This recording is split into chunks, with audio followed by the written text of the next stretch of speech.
Hello YouTube, it's Lucas here, and I'm at my dad's office. There's like nobody here, and you know how you pay vending machines $1.50 for a soda or something?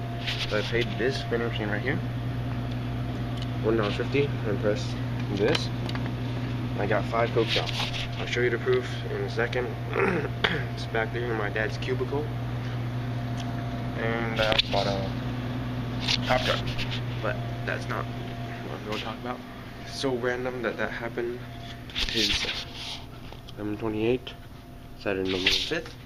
This is a vlog, and I was like, holy crap, 5 Cokes for $1.50. What's that? For the vending machine. No, I can't get through that way, so I have to go around that way.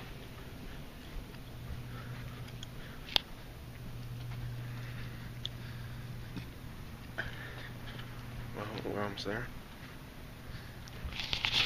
Here it is. 5 Cokes. 1, 2, 3, 4, 5 Cokes for $1.50. Another Pop Tart. So, total money spent $2.50 and 5 Cokes and 1 Pop Tart. That was about it. Just a random thing that happened. So yeah, bye.